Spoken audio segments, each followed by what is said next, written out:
This is the famous Old North Church. Built in 1723, this is the oldest standing church in the city of Boston.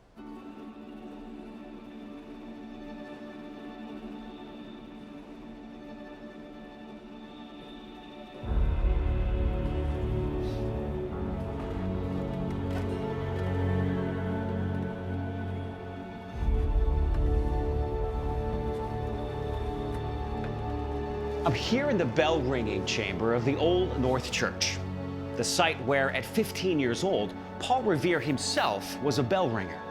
Now, to many, the Old North Church is more than an historic church building. It was the site that launched the American Revolution, with Paul Revere's midnight ride on April 18th, 1775. Listen, my children, and you shall hear of the midnight ride of Paul Revere. On the 18th of April in 75, hardly a man is now alive who remembers that famous day and year. He said to his friend, if the British march by land or sea from the town tonight, hang a lantern aloft in the belfry-arch of the North Church Tower as a signal light. 1 if by land and 2 if by sea. And I on the opposite shore will be ready to ride and spread the alarm through every Middlesex village and farm, for the country folk to be up and to arm.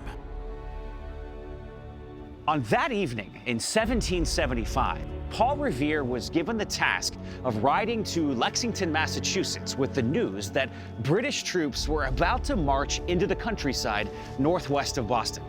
Revere contacted a friend and instructed him to show lanterns here in the tower of the Old North Church as a signal.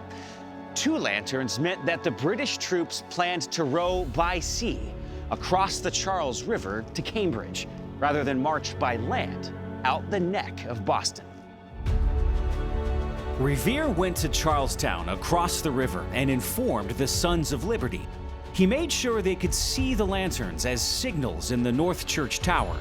Revere then borrowed a horse and set off about 11 p.m., informing houses and a militia throughout the countryside. The British are coming, the British are coming. He arrived in Lexington sometime after midnight and went to the house where Samuel Adams and John Hancock were staying. About 12:30, Revere traveled on to Concord to make sure the military stockpiles had been properly hidden away. Along the way, he was intercepted by a British patrol and his horse was taken. Left alone on the road, Paul Revere returned to Lexington on foot, just in time to witness the first battle of the American Revolution on Lexington Green.